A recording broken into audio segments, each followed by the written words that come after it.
Molt bona tarda, molt benvingudes i benvinguts els que esteu aquí presencialment i també tots aquells que ens esteu veient a través del Facebook d'Albareda i el Facebook de la Bibliomusicinateca. I parlant de la Bibliomusicinateca, voldria donar les gràcies al Ferran, la Sònia i tot l'equip de la Biblio per haver organitzat aquest acte. Crec que en els temps que corren els hi hem d'agrair que hi hagi gent que encara es preocupi de poder fer aquestes trobades i aquestes xerrades que com a mínim ens puguem desfogar tots una miqueta. O sigui que sigueu molt benvinguts i passaré a presentar-vos a les persones que estarem aquí dalt a la taula. En primer lloc tenim el gust d'estar amb nosaltres un polifacètic home de teatre, actor, director, relacions públiques, representant, i no sols d'actors, sinó també d'esportistes vinculats al bàsquet, la seva segona gran passió.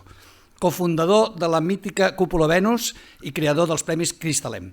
Tenim aquí el senyor Joan Estrada. Bona tarda, Joan. Gràcies.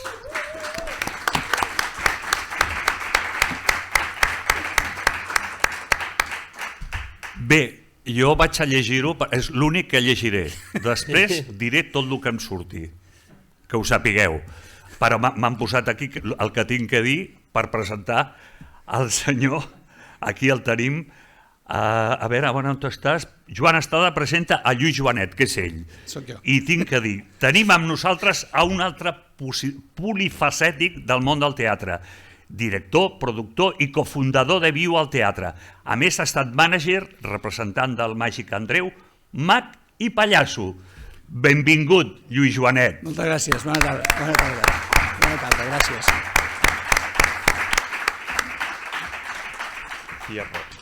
Bé, també us volia dir que per motius de força major la senyora Elvira Vázquez, que havia d'estar aquí amb nosaltres, propietària del Molino, no hi podrà ser.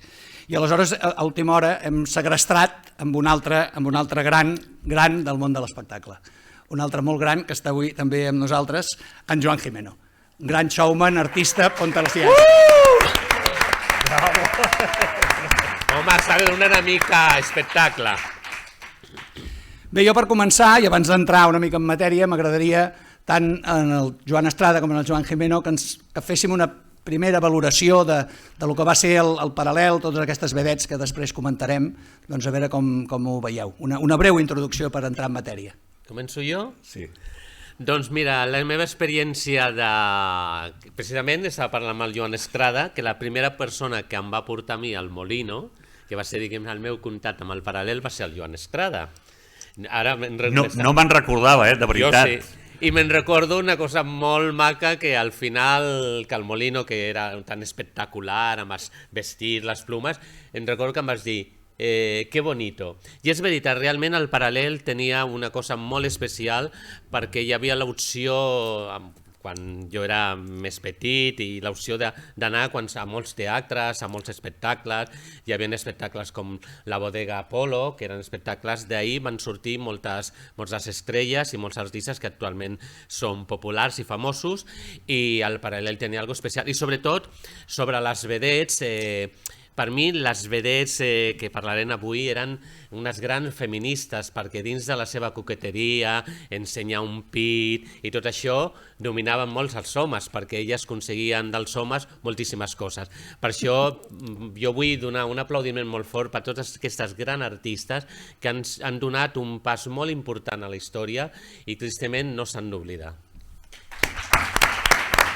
Sí, senyor. Molt bé.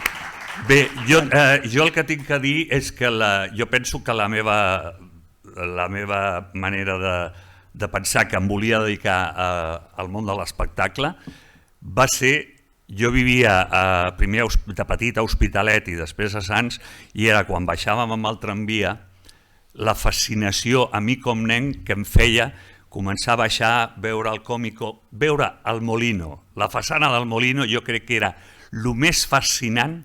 Per mi el paral·lel és el Molino, ho sento, cadascú té la seva preferència, n'hi ha del Barça, del Madrid, de l'Espanya, per mi és el Molino. Aquella façana amb tants noms, amb tot allò, era per un nen que jo en aquella època devia tindre 8, 10, 11 anys, era una autèntica fascinació. I tinc que dir que jo sempre, això ho he explicat en alguna entrevista, jo resulta que el meu avi, el meu avi, que estava jubilat, al Molino feien funció a la tarda i funció a la nit. Doncs el primer dia que vaig anar vaig seure a la mateixa cadira que el meu avi anava cada tarda. O sigui, el meu avi anava per la tarda i jo vaig començar a anar, no tenint els 18 anys, colant-me, però com era molt alt, i ficant-me, seient, fent cua, perquè n'hi havia que fer cua, no es cobrava entrada, sinó que era la consumició, però tenies que fer cua. I llavors jo sempre, igual que el Jimeno, jo sempre liava amics, gent, buscava complicitat i la passió de seure's allà. I n'hi havia una cosa que em fascinava sempre, i era al desfile final l'olor dels diferents perfums de cada artista. Això era fascinant. Això, a més, li poses els lluentons, les plumes i tot aquell... Bueno, era meravellós. D'aquí em ve tot. Sí que després hi he estat director del Barcelona de nit, de l'Arnau, i he estat al Victòria, però com el Molino no ha hagut res a Barcelona. Jo estic d'acord amb tu, Joan, que el Molino tenia un encant especial i que era un lloc que fascinava realment, no? I que a molts ens ha passat el que et va passar a tu, no? Bé, dit això, i fet aquesta petita introducció, avui parlarem de les estrelles indiscutibles que van brillar i van fer gran el nostre paral·lel, des dels anys 40 fins a finals del segle XX. La Bella Dorita, Matimón, Carmen Delirio, Mari Mistral, Cristalem, Amparo Moreno, Tània Doris, Lita Claver, Merche Mar, i ens deixem una sorpresa que us direm al final. De la Bella Dorita tenim una exposició aquí dalt al pis, que després, quan s'acabi l'acte, si voleu, sou convidats a visitar-la i veureu una mica totes les coses que hem pogut reunir en aquesta exposició. I sols direm que va viure 100 anys molt lúcids, del 1901 al 2001. I va ser testimoni excepcional del naixement i el desenvolupament i la consolidació de la ciutat de Barcelona i protagonista excepcional del Paral·lel. Fins va ser considerada la reina indiscutible del Paral·lel i si voleu veure més, quan visiteu l'exposició sabreu encara més coses. I per tant, començarem doncs parlant en primer lloc de la Matimón. La Matimón va néixer a Sabadell l'any 1919, va morir el 1973. Va ser la gran vedette dels anys 40 i 50. En acabar la Guerra Civil, amb 21 anys, va iniciar-se amb la companyia de Cèlia Gámez, però aviat va destacar i es convertí en la primera vedette del Bataclan i del Molino, on va començar a triomfar a partir del 1944. Després, el 1953, va crear la seva pròpia companyia, aconseguint triomfar arreu d'Espanya i Portugal. Els últims anys dels 50 continuava treballant al Molino, iniciant als anys 60 una certa etapa de decadència que marquen la seva darrera etapa. Aquesta va ser Matimón, que us estem passant algunes fotografies. No sé si voleu afegir alguna cosa, companys. Home, jo llegint una miqueta, perquè és molt interessant quan hi ha vedettes que no les coneixes profundament, em va semblar que era una dona espectacular, atrevida, i tenia, com deies tu, va començar la Cèlia Gámez, que això sí que era una escola molt important, i el seu cos era molt difícil en aquella època despullar-se i tenia un cos espectacular, i bueno, per a mi el que puc dir és que és una dona que em va marcar, com moltes de les que parlarem avui, història dins del món de l'espectacle de revista. I era molt difícil abans perquè es tenia que jugar molt amb la censura i la picardia. Jo de la Matimón, a mi el que em fa molta gràcia, primer que tingui un carrer a Sabadell. Això és fantàstic. Em sembla que és dels pocs casos, i més a Catalunya. Possiblement en altres llocs, sí, però a Catalunya em sembla que no n'hi ha... El carrer Núria Feliu encara no hi és, em sembla. Dic que, a més, és de les poques grans supervedets catalanes, perquè normalment les vedets eren valencianes, la Carmen Delirio era manya... Vull dir que és de les poques supervedets, o sigui, quan diem supervedets era lo más. I el que he vist, clar, jo no la vaig conèixer, però el que he pogut veure de fotos i el que hem sapigut d'ella és que era d'una sensualitat extraordinària. I, altra cosa curiosa, va formar la seva pròpia companyia, que això era molt difícil en aquells temps, una supervedet a Barcelona, amb aquella Barcelona, que pogués muntar la seva pròpia companyia. O sigui, penso que em quedo amb les ganes d'haver-la conegut, de veritat. Vist, no? Sí, que m'hagués agradat moltíssim. Molt bé. Seguim, doncs, una mica cronològicament. Parlarem ara de Carmen de Lirio. Carmen de Lirio va néixer a Saragossa l'any 1926 i va debutar en el Paral·lel a l'any 1940. És considerada per molts la millor vedette dels anys 50. Estava dotada d'una extraordinària bellesa i va saber alternar el teatre, la revista, la comèdia i la seva vessant de cantant a l'etapa més madura amb el cinema. Va rodar més de 50 pel·lícules. El 2008 va publicar les seves memòries, Carmen de Lirio, Memòries de una vedette que burló la censura.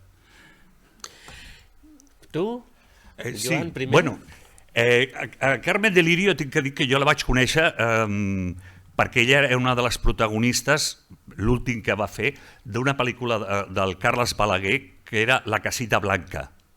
Sí. Ella sortia com personatge, com Carmen de Lirio, explicant una mica el que havia sigut la història de la famosa casita blanca, que era el moble que n'hi havia allà sobre de la plaça Lesseps. Tinc que dir que era un personatge fascinant perquè el que més li agradava era explicar històries amb ella. Ara, estem parlant de fa 10-12 anys, no? I n'hi ha que dir que n'hi ha que diferenciar. La Carmen de Lirio era artista de revista. Una cosa que tenim que matitzar. No és el mateix treballar al Molino que fer revista a l'Apolo o al Victòria. No n'hi ha res que veure. Bona observació. La Mati Mont és una vedette del Molino. O sigui, el Molino marca molt el tipus d'artista. Per què? Perquè n'hi ha un tema que és el contacte, el que és el musical, el contacte amb el públic. La revista no deixa de ser un espectacle teatral amb música i a vegades amb acudits molt dolents i amb sketches molt dolents, però que la gràcia era que ho feien el Luis Cuenca, la Tania Doris, la Carmen de Lirio al Victòria, però la Carmen de Lirio va ser artista de revista, que és molt diferent. No passa res. No passa res. És el directe. Coses del directe. Exacte. Coses del directe. Llavors, sí. No, i jo penso, jo sí que he vist pel·lícules, no fa gaire vaig veure una que van fer en Cine de Barrio, jo soc molt fan de Cine de Barrio, i era una que era sobre el Festival de Benidorm, em sembla, que ella participava com cantant al Festival de Benidorm, Los Cinco Latinos i tal, i la veritat és que era d'una bellesa espectacular, absolutament. Com vedette tampoc la vaig veure perquè per quinta no em va tocar. No et va tocar. Però vaig treballar amb ella, amb la Casita Blanca. Amb la pel·lícula, la Casita Blanca. La pel·lícula. Que quedi clar. Molt bé, molt bé. Doncs Carmen de Lirio jo vaig tindre la sort de conèixer-la quan vaig estar treballant a l'Eden Concert, que fa seu un teatre de revistes que tristament va funcionar molt malament, i ahir vaig conèixer a Carmen de Lirio i era una persona molt guapíssima i ja tenia els seus anys, una persona que a més quan entablaves una amistat amb ella sempre per Nadal t'enviava una felicitació escrita, personalitzada, i la vaig veure actuar al Versus Teatre, que va fer un espectacle on parlava una mica de la seva vida i estava realment actualitzada, i va ser una dona que fins a la seva mort va tindre una bellesa. I a més estava molt bé molt lúcida. Lúcida absolutament, I parlava moltes coses. Molt brillant. Em parlava moltes coses de l'Adi, era una dona molt interessant, fins i tot conèixer-la amb jo quan estava al seu moment del seu èxit, tenia que ser una dona espectacular i a més de gran, era una dona també molt guapa i mantenia el seu encant. Molt bé, seguim doncs. Parlem ara de Mari Mistral. De nom Maria Lluïsa Ramírez, va néixer a València l'any 1939 i va ser, sens dubte, la supervedet que va regnar al Paral·lel als anys 60 i 70. Molt polifacètica, dominava totes les vessants, cantant, ballarina, actriu, i tenia una gran sensualitat i empatia, alhora cultivava una picardia i ironia sense caure mai en el mal gust. El 1965 va rebre el premi a la millor artista del seu gènere. va compartir cartell amb dos grans, Johnson i Escamillo, formant un trio d'artistes extraordinari, inoblidables espectacles com La flauta del faraón, Mar y el otro, Sexy Boom. La temporada 1978-79 es va acomiadar del Molino amb l'espectacle Arriba les faldes. Bé, Mari aquí Mistral. li dic que em deixi perquè estem parlant de la més gran vedet que ha hagut mai. Sens dubte. Sens dubte. La Mari Mistral. O sigui, això té que quedar clar, no, almenys per mi, jo no he vist un altre vedet com ella, dominant a l'escenari del Molino, a l'escenari més difícil que hi ha. L'escenari del Molino era el més difícil, amb la seva sensualitat, amb el seu savoir-faire, amb el t'ensenyo o no t'ensenyo, cantava, ballava.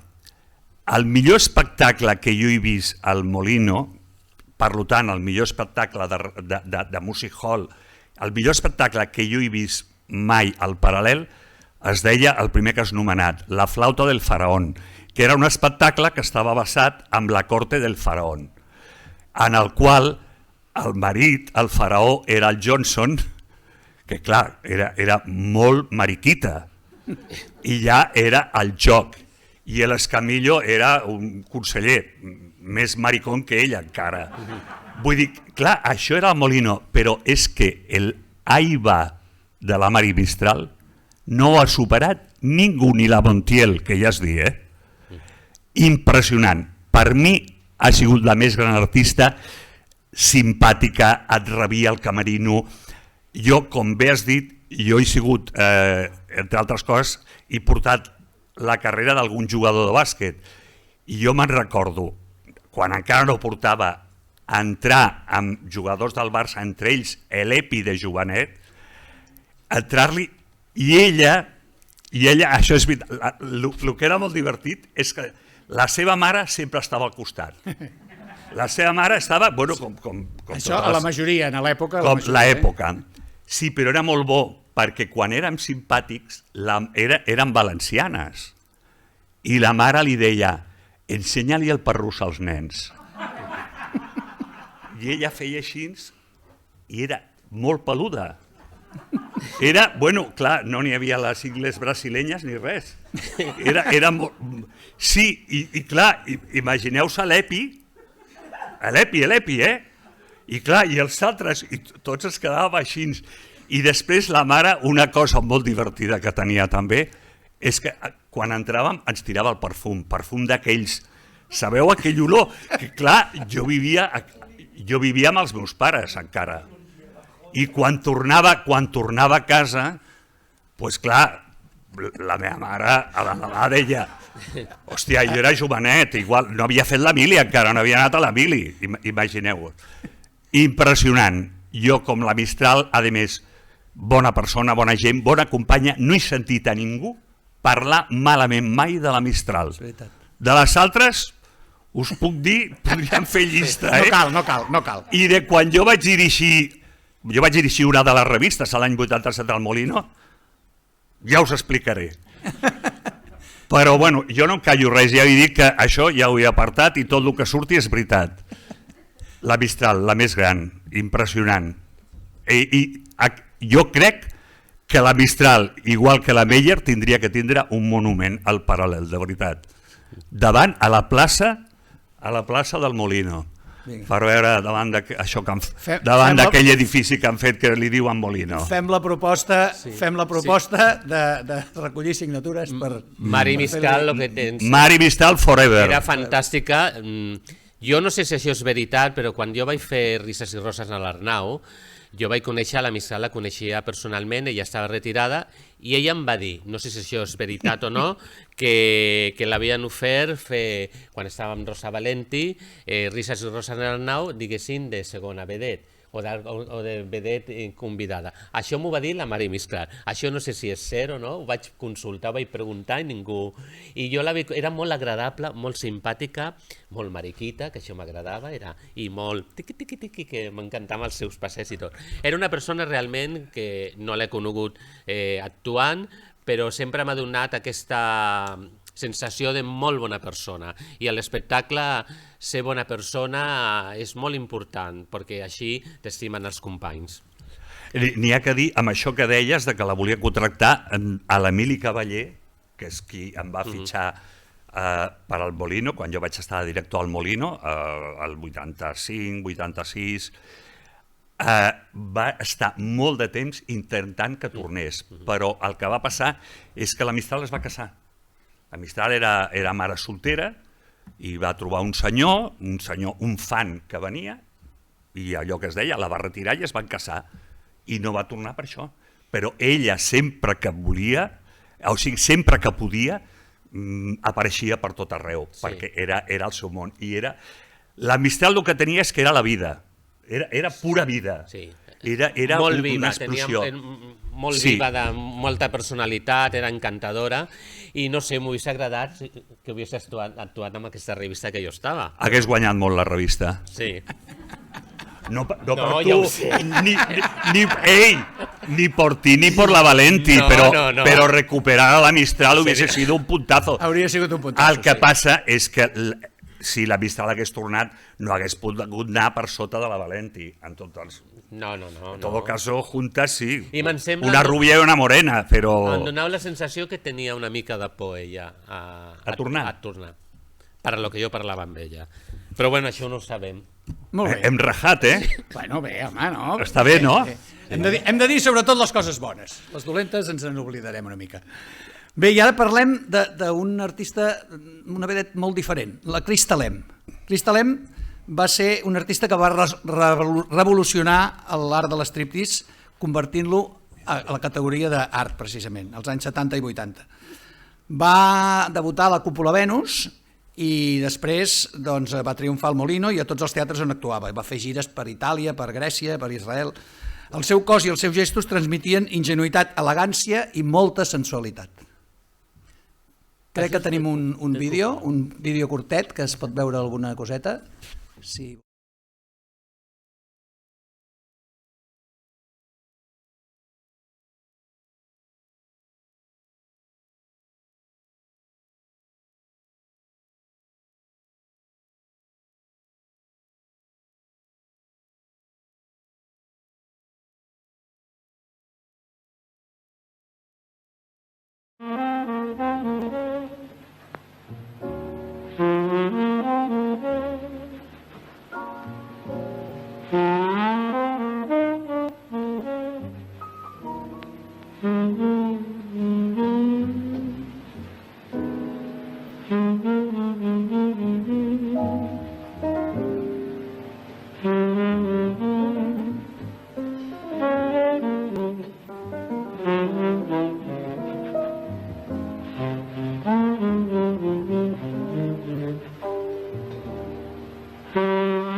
La censura. Bé, penseu que per l'època va ser una revolució, realment. Sí. Espectacular. Jo, abans que tu parlis, que la coneixes molt bé, la meva primera impressió, quan la vaig veure per primera vegada, va ser al Molino fent el número de la camisa. És una, tu no la coneixes, no saps, i quan va sortir a l'escenari em vaig quedar molt impressionat, perquè realment ella destacava moltíssim per la seva feina i tot. O sigui que és una dona que, sense saber ni tenir perspectiva del que vas a veure, et quedes impressionat, i això és realment molt interessant dins de l'espectacle. Tu la vas conèixer molt bé? Sí, bueno, n'hi ha que dir que això que heu vist, l'espectacle, aquest striptease, que bueno, és un striptease integral sense treure's el tanga. Ella mai es va treure el tanga. Ella sempre deia que la patata era fea. I que no, sí, sempre ho deia. No es treia, l'integral mai l'havia fet. Aquí ho hem tingut que deixar així perquè sembla ser que les xarxes socials no es pot posar, segons m'han dit l'organització, no es pot posar, perquè com ho estem retransmetent això, doncs bueno. N'hi ha que dir que això és un espectacle que el Joan Brossa, que era un autèntic fan del music hall i de la Cúpula del Venus, del Barcelona, de tot aquest merecumbe, se li va ocórrer un dia, a més em va trucar i em va dir: Joan, he pensat en recuperar el music hall. Ell no deia music hall, deia el music hall català. I llavors em va dir tal, i vam començar a fer una llista i vam agafar el Manel Barceló, que havia fet a la Cúpula Venus un espectacle que es deia Quatre pics i repicó, que era un espectacle de fregolisme on el Manel Barceló es canviava. Em sembla que el Selvin, tu hi eres, que sí, Selvin? El Selvin, el Hawson, que era la nineta dels seus ulls, el Tortell Poltrona, que havia estrenat a la Cúpula el número de les cadires, el famosíssim número de les cadires. El famosíssim número, aquell que no sé quantes cadires posa, doncs aquell número. La Cristalem, i no sé si em deixo algú més.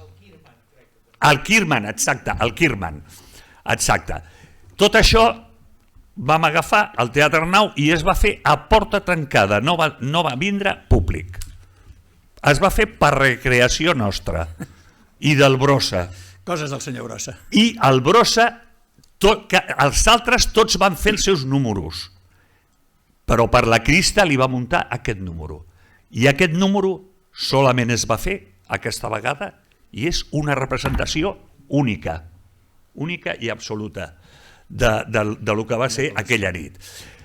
De la Crista, com ha dit el Joan, jo tinc que dir que el primer dia que la veig, jo, com us dic, anava al Molino. Al Molino, per la nit, la revista es dividia en dues parts. Una primera part que eren varietés, que eren els artistes, la supervedet no actuava, però diguéssim tot el que era segones, terceres, ballarines que feien números de solista i tal, feien. I de cop, amb aquesta primera part, un dia em trobo a la Cristalem, que surt i fa un número amb una mena de barnús, tal. La primera vegada que la veig, i em vaig quedar absolutament impressionat, perquè veies que allà passava alguna cosa, que no tenia res que veure, igual que la mateixa sensació que tenia amb la Mari Mistral de Supervedet, em va passar amb ella a dir. I llavors allà no feia striptease, ella feia un número, cantava una cançoneta i portava una cosa en plumes, feia una volteta i tal. I, curiosament, normalment després feien un altre número, ella no el feia i ella agafava i se'n anava. Jo em vaig quedar tan penjat d'ella que a la cinquena o sisena vegada jo tenia uns 600 i llavors jo vaig sortir al descans entre la revista, entre les atraccions i la revista, vaig sortir a fumar i vaig veure que ella tenia una Vespino i llavors vaig agafar i a la tercera o quarta vegada em vaig anar a la mitja part i la vaig seguir amb el cotxe. I ella anava al Lord Black, que era una discoteca que n'hi havia al costat mateix de la part d'atraccions de Montjuïc. De Montjuïc, sí senyor, Lord Black. Allà. I feia de gogo. O sigui, jo vaig ser un autèntic voyeur durant molt de temps d'ella. Ella es va enterar al cap dels anys, quan li vaig explicar. Però clar, jo a més era un criu i ella més encara, perquè ella i jo ens portàvem, uns 2 o 3 anys ens portàvem. Això va fer que quan jo vaig agafar amb el grup Robastès a la Cúpula Venus, una de les dèries que jo tenia, el grup van tindre clar que el que volien fer amb la Cúpula Venus era una mena d'espai alternatiu mirant la idea del cabaret alemany.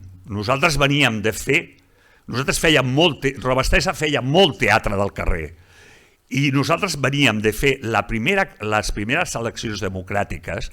Nosaltres havíem fet la campanya del SUC, nosaltres érem militants del Partit Comunista, i vam anar per tots els pobles de Catalunya, el grup Robastesa, fent un espectacle amb cançons de Kurt Weill i textos d'Albert Olbrecht, demanant el vot comunista. Més d'un poble vam sortir per cames, però de Catalunya, o sigui, no us penseu, O sigui, Catalunya no és oro todo lo que reluce. És que eren altres temps, Joan, eren altres temps. Sí. Bueno, ves ara també, Ojo, Sí, deixem-ho. Deixem-ho córrer, aquest tema, O sigui, aquí, segons com, tot el que fa olor a comunista o anarquista posa molt nerviós a tothom. Bueno, la qüestió és que vam agafar l'espai i jo una de les fites que tenia era la Cristalem. Vaig localitzar la seva mare, que era vedet a la bodega Polo, la Carmen Bernov, i ella em va dir, Crista havia agafat un nòvio, la Crista havia tingut problemes, això tots ho sabem, va agafar un nòvio italià, el Toni, i se'n va anar a fer creuers, el que fa el Jimeno ara, ella va ser de les primeres, va fer creuers, i jo la vaig localitzar a Israel, per telèfon. Vaig localitzar un telèfon i vaig parlar amb ella. Llavors li vaig dir, Crista, no me conoces? Jo sí, li vaig explicar una mica la història i li vaig dir, mira, la idea es que te vengas a Barcelona y que hagas tu espectáculo. Olvídate de ser, perquè clar, ella estava acostumada, ella mai havia fet el seu espectacle. Ella anava al Barcelona de nit, feia un número a la primera part, una a la segona, i allà havia acabat. Ella tenia 3 números, tenia el Vic Spender, de la Shirley MacLaine, una altra cosa que deia d'una cançó italiana, no tenia encara la camisa, perquè la camisa la va estrenar a la Cúpula Venus, i una altra d'una aranya, que quedava enganxada amb una tela d'aranya. I sí, així ens va ser, va aconseguir, va vindre, ho van produir entre la mare va posar diners també, i va debutar a la Cúpula Venus, que és a on esclata, per la Cúpula Venus significa el llançament de la cúpula, per la Cúpula Venus comença a vindre tots els que van a primera hora Boccaccio, baixen, o sigui, tota la Goix Divin, baixa cap a la cúpula, Los Pomers, Vázquez Montalbán, i el Bros el teníem cada nit. N'hi ha que dir que la Crista, i jo vull matitzar una cosa de la Crista, i ho dic perquè això ens va passar, el Jordi Coca fa 10-12 anys va fer un llibre que es deia no me'n recordo com deia, de la papallona, no me'n recordo el nom exactament, que era un biòpic de ella. Jo li vaig ajudar, li vaig donar, i el dia que es va guanyar el Premi Sant Joan, que donava Caixa Catalunya, i me'n recordo que el dia que es va fer la roda de premsa, va passar el que passava sempre els periodistes, però la Crista amb el seu despullat anava contra el règim franquista. Llavors li vaig dir, Coca, deixa'm, i vaig explicar que la Crista, evidentment, era una tia moderna, evidentment era antifranquista, però la Crista era una artista que quan sortia a l'escenari res era previsible amb ella, perquè ella era absolutament creativa i ella ho feia. Ella pensem que és una persona que no havia anat a gimnàs, no havia anat a escola de dansa. Ella no havia pres, era l'autèntica autodidacta, absolutament autodidacta. I n'hi ha que dir que va ser, curiosament, ella i jo vam ser molt, molt amics, vam arribar a ser inclús una mica més d'amics, quan jo vaig deixar la cúpula, vam ser molt amics. Això no ho sabia jo. I n'hi ha que dir que el que parlàvem de la Mistral, ella, l'única persona que admirava i tenia moviments d'ella, el que deies dels passets, eren de la Mari Mistral, i sempre ho deia. I si me tengo que mirar en algo és en Mari Mistral. N'hi ha que dir que va ser, el que parlàvem del Paral·lel, molt criticada pels seus companys, drogadicta, no sé què, no sé quantos. Jo tinc que dir que treballar amb la Crista era un autèntic plaer. Les coses que després passaven amb la seva vida particular. N'hi ha que dir que a l'època de la cúpula vam tindre la sort, i ella tenia la sort de tindre aquest nòvio, el Toni, i una cosa que no s'ha dit, jo penso, no sé si l'he dit alguna vegada, la Crista va haver-hi una cosa que li hagués pogut canviar la vida. La Crista, estant a la cúpula, va quedar embarassada. Això no... No havia sortit a la llum, això. Jo, avui, mira, les coses... Del Toni, Del Toni. I la putada és que el va perdre. Allò hagués pogut canviar la vida de la Crista, possiblement. Una artista única. Jo sóc molt feliç perquè ella va morir el 2004 i el 2005 jo vaig crear el Premi Cristalem, que he tingut el plaer de que la Patti Smith vingui de Nova York a recollir-lo, que l'hagi recollit el Baltasar Garzón, Carlos Jiménez Villarejo, Joan Manuel Serrat, Miguel Poveda, Ian Gibson, un premi que donem una sèrie de gent que fem fa molts anys, un cop al mes sopem, un grup que ens diem un dels nostres, i li donem a algú que lluita pels valors, per les llibertats i sobretot per una societat millor. Malauradament va morir molt jove.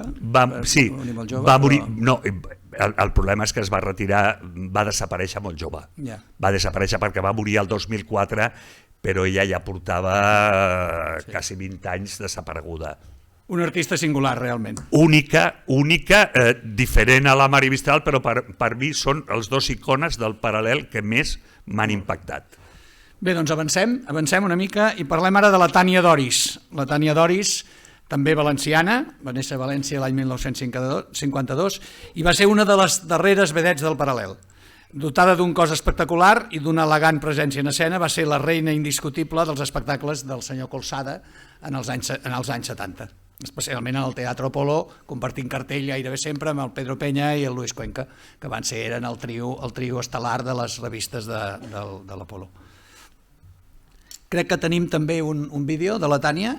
Espectacular, i ella està actualment espectacular. Dins de que es va retirar, jo penso una mica... Podia aguantar més anys actuant, però bé, les circumstàncies de l'Apolo... Suposo que les circumstàncies van fer que fes això, no?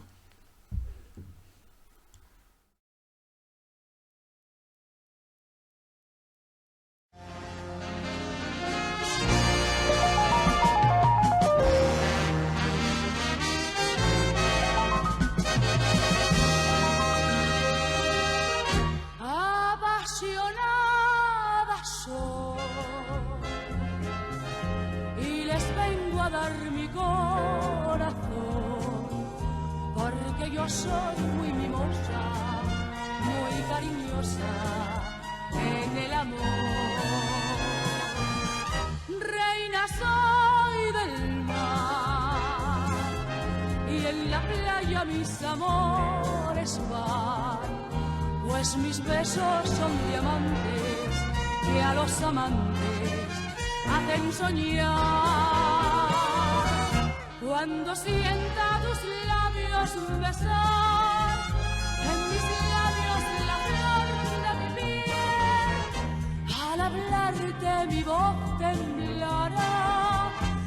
al besarte te suplicaré,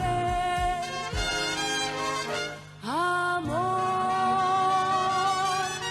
reina soy del mar, y a la brisa doy mi suspirar, y mi flor rosa del viento, mi pelo suelto, es mi cantar.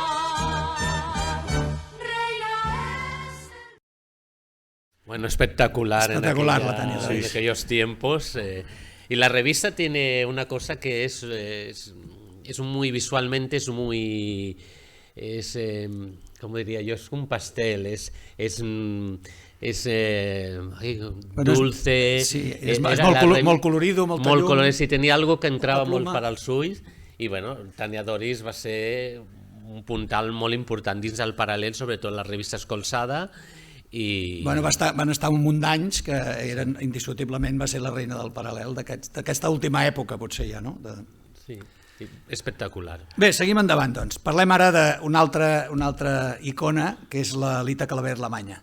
Lita Claver-Lamanya, que crec que també és de les vedets que ha tingut més fama i que ha triomfat més arreu, però principalment aquí, no? Vull dir, és la menor de 16 germans d'una família gitana, va néixer a Saragossa, i la seva carrera artística va començar quan només tenia 5 anys, que cantava en els bars i li donaven unes monedes, i a partir d'aquí, als 8 anys, va participar en un concurs radiofònic, li van donar un premi, i llavors va venir tota aquesta gran carrera que ha durat fins ara, que fa uns anys es va fer un homenatge de despedida en el mateix teatre. En l'Apolo, sí. Apolo.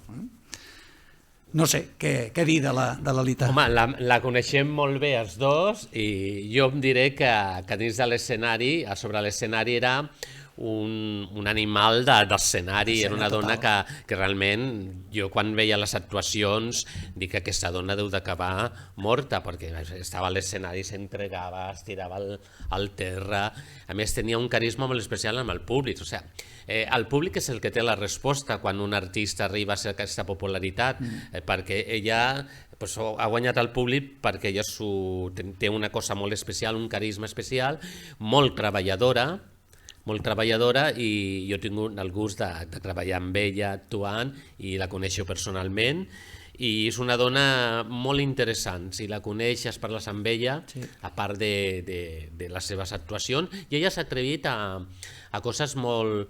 Dins de la revista i tot, s'ha atrevit a fer coses teatrals, diguéssim... Va fer una comèdia que va fer en el Tívoli. Sí, i també a la Sala Montaner... Sí, bueno, ha fet ha fet coses dramàtiques i interessants. Me'n recordo que quan estrenava a l'Apolo un espectacle que ella feia, me'n recordo que el públic deia «Manya!» i ella estava fent una cosa dramàtica. Clar, és que aquest és un dels problemes. Aquest és el problema, sí, perquè una de les coses que la Manya se li pot dir és que és la reina del pati de butaques, vull dir, perquè ho veu, el que parlàvem de la diferència entre la revista i el music hall. Ella és una persona que la interacció amb el públic ho sap fer millor que ningú. I n'hi ha que dir també que jo amb una de les revistes que tenia un número sensacional era amb la flauta del faraón, que feia aquell número, va estrenar aquell número famós de Soy una star, star. Allà ho va estrenar i era, la veritat, impactant, perquè després diguéssim que va tirar més per la via còmica i es va quedar, clar, va acabar sent supervedet, però mai va deixar de tindre l'estigma aquest de vedet còmica, perquè és amb el que ella jugava i va saber-ho jugar molt bé. Sí, molt bé. Aquest rol i cuidava molt el seu entorn, l'espectacle, anava molt ben vestida. És molt professional. Sí, molt professional. Jo vaig fer la despedida fa 2 anys a l'Apolo, vaig muntar tota la història i la veritat és que treballar amb ella és un plaer, sobretot perquè és molt professional i sempre vol que les coses que surtin bé i respecta molt als companys, i això és molt important. I molt disciplinada també, i això és important dins d'aquesta professió. Veiem doncs una mica a la Lita Claver. Después de muchos años de esfuerzo y tesón, de deambular con una compañía de pueblo en pueblo, Lita llegó al Paralelo barcelonés casi por casualidad. La fama le esperaba en el Teatro El Molino, donde empezó haciendo sustituciones y acabó como primera actriz. Rodeada de plumas y lentejuelas, se fue ganando el cariño del público que acudía noche tras noche solo para ver a la Maña.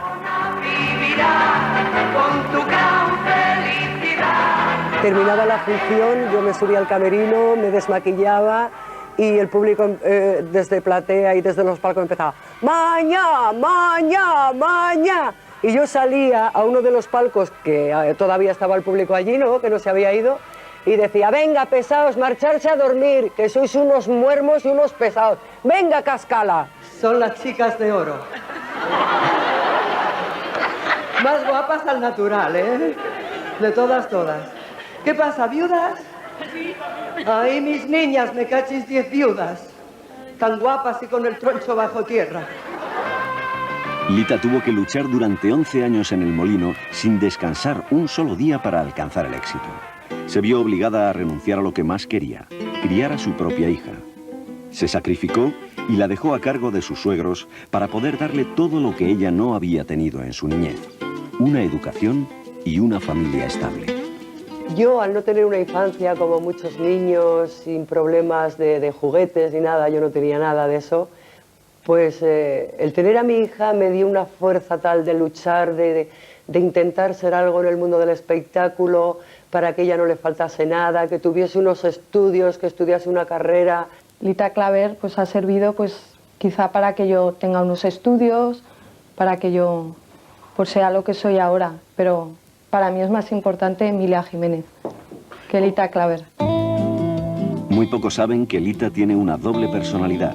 Cuando se pone la peluca y sube al escenario, se transforma en la Maña, una mujer dura y desmadrada con los hombres. Pero en la intimidad vuelve a ser Emilia, una persona tímida y pudorosa. Muchas gracias, sois muy amables, de verdad. Besicos gordos. Es que ahora, a mis años, me tengo que cuidar mucho, hijo mío. Que cuando trabajaba no estaba enferma ni me dolía nada, y ahora estoy con dolor de espalda, de taconazos, de bajar las escaleras corriendo, de llevar el peso de los trajes tan grande, bueno, y de hacer la burra mucho, de trabajar muchísimo. Y bueno, no sé si te conté que escribí un libro de mis memorias, pero que no sale a la venta. Es para la nueva generación de actores de la AIS, ¿cómo es? AIS-G o algo así es. Y eso me gustó porque hace años me querían que hiciera un libro para la venta, ¿no? Y eso no. Esto sí que me gustó porque, bueno, para mi nieta, para el día de mañana y mi hija, pues queda para la posteridad y eso está bien. Pero de allá de hacer entrevistas, he dejado, mira, Radio Nacional, tengo no sé cuántos que tenía una entrevista pendiente hace tiempo y es que no tengo ganas de hacer nada ya.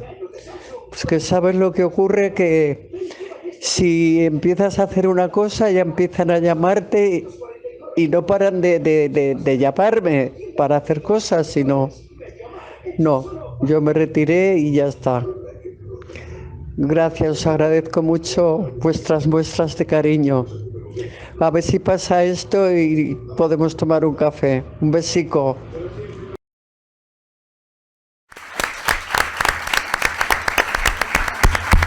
I la seva figura la mantén espectacular, eh? Sí, Està espectacular. Realment es manté molt bé. Sí. Bé, ara fem un altre canvi de tercio i parlem de l'Amparo Moreno. Bueno. La nostra Amparo Moreno, nascuda a l'Hospitalet l'any 49, actriu, i que va ser la primera actriu tot terreny, còmica i dramàtica, que va, diguem-ne, posar a la vedette, a la categoria de vedette, a les dones una mica entrades amb carns.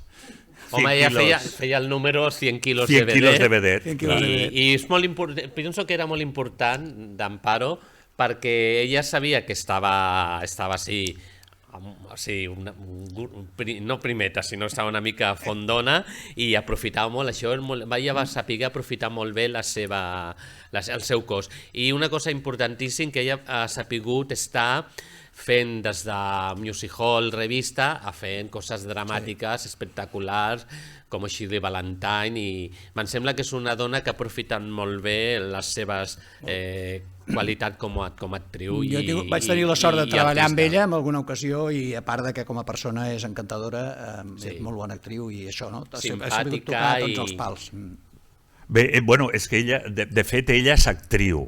El que passa és que ella es va fer molt amb aquella parella que feia amb el Jordi Vila, amb el Sant Carlos i amb el Sant Carlos Club allà al metro de Fontana, i a llocs, el que eren cafès teatre, que es deien, aquests cabarets petits, i allà es va fer, però ella de fet és actriu, i la jugada del Molino és una jugada de l'Emili Cavaller, l'empresari, que era un senyor que tenia visió i es va atrevir a jugar a la bassa de jugar amb això, amb una vedet, i ella d'atrevir-se també, perquè, com torno a dir, el Molino és l'escenari més difícil que n'hi havia a Barcelona, el més difícil de tots, perquè tenies el públic, els palcos els tenies a sobre i els que estaven a baix et rodeixaven i et mossegaven. I ella ho va saber fantàstic. Però aquesta era la gràcia també, El Molino, la gràcia era aquesta, no? Els palcos aquells. Clar. I en el moment que això hi és... La interactuació absoluta tenies, i l'Amparo ho va saber i va estar força anys. Sí, em sembla que 3 temporades. Sí. Anem a veure l'Amparo. Doncs vinga.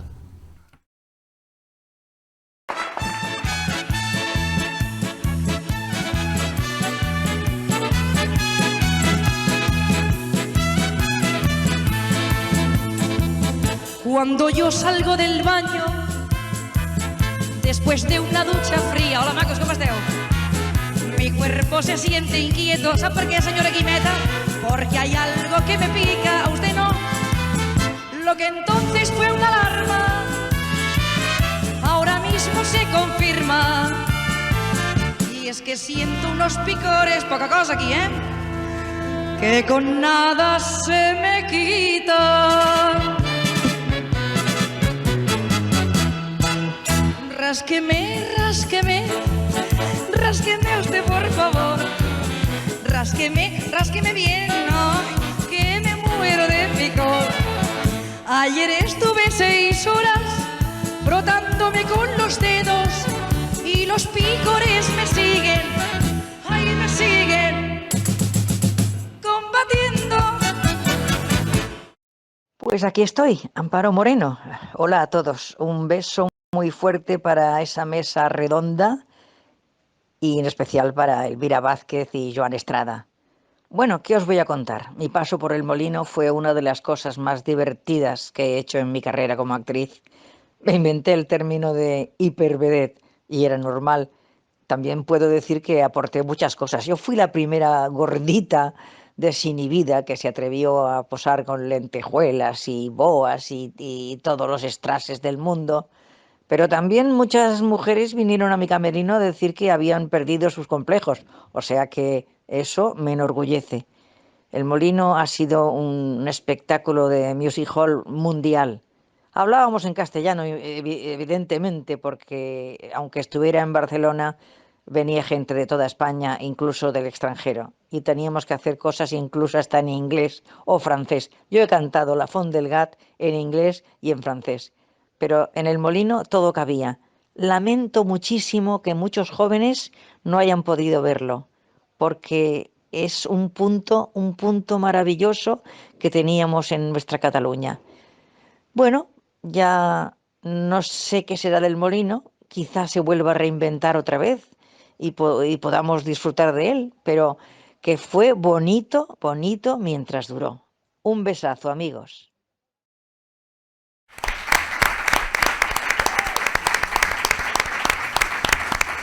La gran Amparo Moreno. Bé, i continuem. Ja estem gairebé arribant al final d'aquest recorregut que hem fet per totes les vedets i parlem ara de Merche Mar. Merche Mar ha estat l'última vedet en actiu de l'emblemàtic Teatre El Molino. De fet, va debutar molt jove, joveníssima, l'any 65, acompanyada pel seu pare, i va acomiadar l'any 97 el Molino, encara siguent-hi, i ha sigut l'amfitriona de la nova reobertura que es va fer després del Molino. Va començar a tocar l'acordeó, tocava l'acordeó primer, i després ha fet una mica tots els papers, i ara crec que encara l'hem vist actuar tots no fa massa temps. Jo tinc soc molt amic d'ella, no molt amic, soc d'ella i cada dia parlem, i la Merche Mar té algo molt especial. Jo la considero, a part de molt bona artista, haver d'estar molt interactuar amb el públic, és molt bona anfitriona. Fins i tot al Molino pràcticament era espectacle quan ella estava, diguéssim, a platea, tenint a la gent, rebent a la gent, i té una cosa molt especial sobre l'escenari, que sap molt. És una persona que és a l'escenari, coneix molt al públic, Joan, i és una persona que...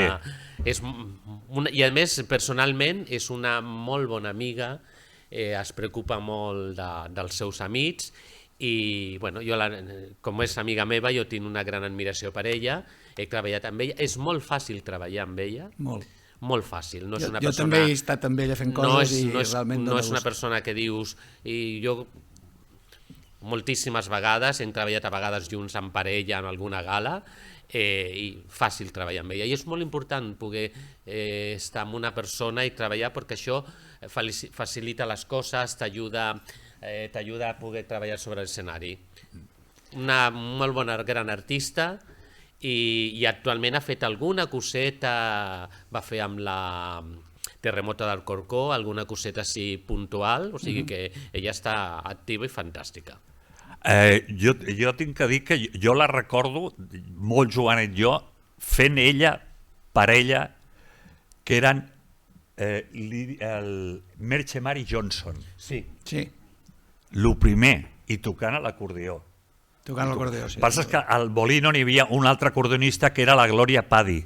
És veritat. Sí. És veritat, la Gloria Paddy. De memòria estic bé encara, Sí. O sigui que ho recordo, saps? Bueno, et queden... I tinc que dir que jo, a més, he tingut la sort de quan vaig estar... Clar, la Merche va estar tota la vida al Molino. Sempre. O sigui, des del primer dia fins a l'últim dia, el 97, que es va tancar, i després... Pues bé, els anys que jo vaig estar de director vaig coincidir amb ella, i era tan fàcil treballar amb ella, no et posava, sempre tenia un somriure, no et posava pegues, i la vaig dirigir amb la revista que vaig dirigir l'any 87, la que vaig portar a la Xus Estruc per substituir a l'Amparo Moreno, i era fantàstic. Treballar amb la Merche era fantàstic. I igual que Alemanya, ella és un altre monstre de la platea. Del Molino, sí. I de baixar al públic. Això que és tan difícil empatitzar amb el públic, ella ho fa estupendament. Per això, amb la darrera etapa, l'han tingut de tot, entrant a la porta, quan entrava la gent... Acomodant a la gent, cantant... De tot. És fantàstica. Per les noves generacions, ella està molt al dia, les noves generacions hi ha molts fans de Merche Mar, o sigui que ella està mantenint alguna cosa molt difícil dins d'aquest gènere que és la revista, i que la nova generació està molt pendent de Merche Mar, i jo he viscut perquè surto molt amb ella, i a Sitges precisament un noi que tenia 26 anys li va demanar un autògraf, que era admirador, o sigui que és una persona que està molt actualitzada. Molt bé. Bé, i us hem dit que teníem una petita sorpresa pel final, i parlarem ara d'una actriu vedet, la Sílvia Marsó. Sílvia Marsó va néixer al Poble Sec, aquí en aquest barri, va actuar amb 17 anys a la Bodega Polo com a cançonetista. N'hi ha una cosa, això no vol que es digui mai, que ho sàpiguis. Sí, no li agrada. No li agrada, no sé per què s'ha posat amb el guió. No li direm. Ella no vol el tema de... Ella comença a l'Arnau, per entendre'ns. Però... Jo ho dic perquè que quedi clar que si se n'entera que jo he sapigut i ho he dit, que no ho has dit tu, Que no em foti una hòstia a mi. I ella va... Tenim el permís? El Ferran diu que tenim el permís. Pues és la primera vegada, Ja m'estranyava a mi que si ho hagués escrit el Ferran... Però no, de veritat, és que perquè es veu que va ser molt... Lo de la bodega Polo va ser com molt anecdòtic. Vull dir, va ser allò... Però la bodega Polo era una bona escola, Sí, home, i tant. S'aprenia molt. I tant, bona escola. Perdona, que t'he interromput. No, tranquil. I un any més tard va entrar com a vedet al recuperat Teatre Arnau. I allí la va veure el Chicho Ibáñez Serrador i se la va emportar com a hostessa del famosíssim 1, 2, 3, responde otra vez, i d'allà cap amunt. Bueno, és una actriu extraordinària. Extraordinària. Ha fet coses en cinema extraordinàries, vull dir que és una gran actriu i de teatre. La vam tindre no fa gaire aquí al Condal. Crec que té la seva pròpia companyia. Sí, la seva productora i la seva pròpia companyia. I ha fet coses molt interessants. I la vam tindre fa un parell d'anys aquí al Condal. Molt bé, doncs anem a veure alguna coseta de la Sílvia.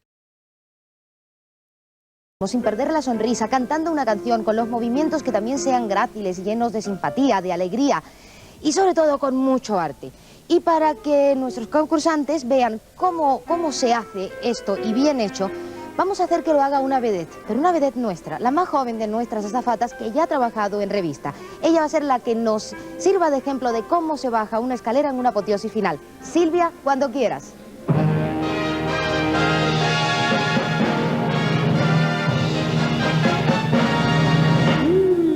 Yo soy super bebé y estoy para daros ilusión. Yo soy super bebé y estoy sonriendo el corazón. La escalera es de bajar sin mirar, femenina y sin tropezar, sonriendo sin cesar, así conquistando vuestro aplauso. Al fin la bebé, la bebé, la bebé.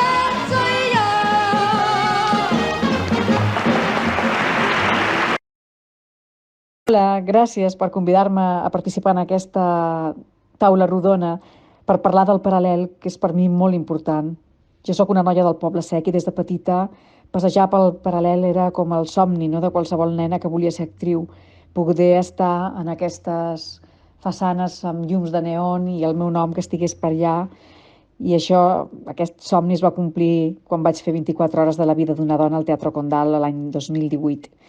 Però abans, ja quan era més joveneta, quan era encara una adolescent, vaig tenir la sort de treballar al Teatre Arnau quan es va reinaugurar, de la mà del Josep Buira, el Pepe Buira, no? Un home molt estimat, i va fer Vuelve l'Arnau, un espectacle preciós, una mena de revival del musical dels principis del segle XX.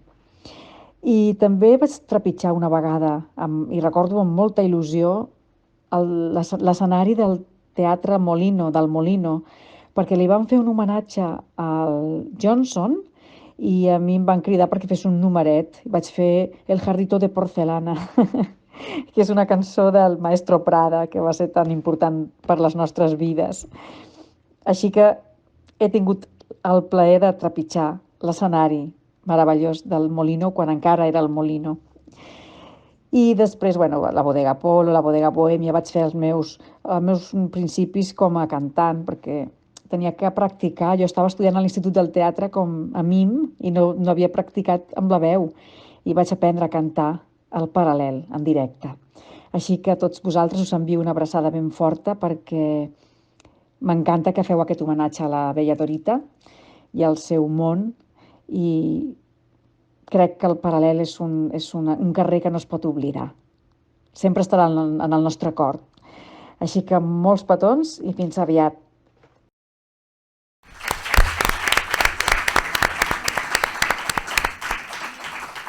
Molt bé. A mi m'agradaria que per cloure aquest acte hem fet un repàs de les principals vedettes d'aquest nostre paral·lel, doncs que els dos Joans féssim una cluenda, Quin Joan? Tots dos, primer un i després l'altre, vinga. Bueno, jo el que voldria dir és que recordar N'hi ha una cosa, hem parlat molt del paral·lel, jo vull recordar també aquest carrer Conde de l'Asalto, que passaves i senties com sonaven els pianos a l'estudi del maestro Parada, la professora Barceló que estava a l'edifici de la Cúpula Venus, de lo que era, vull dir, és que era el paral·lel i adyacentes, tot el que hi havia.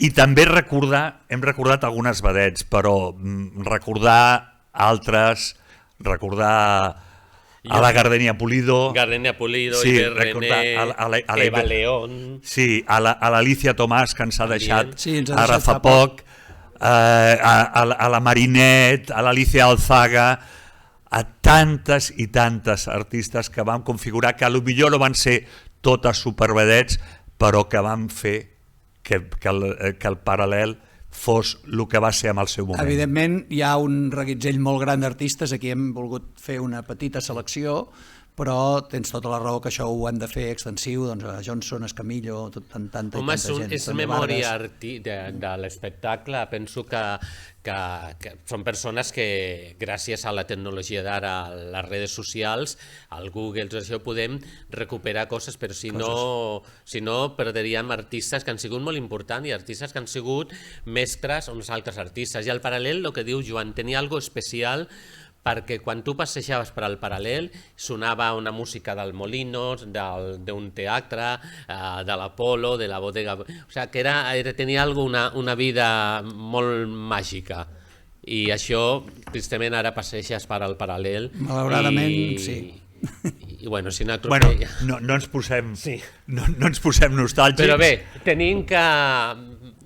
Les noves generacions tenim que mantenir una mica tota aquesta història artística per poder d'aquí a millor 50 anys que es pugui parlar de nosaltres. Jo el que penso, i sempre ho dic, que possiblement en aquests moments, si nasqués un music hall, funcionaria. Sí. Jo sempre ho he pensat, això. Estic segur perquè la gent... O sigui, a veure, va haver-hi un moment que tot això s'ho van menjar les teles, està clar. Perquè anaves a veure dones que es despullaven, quan les mamatxitxos t'ho ensenyaven. El tema va estar devorat, està claríssim.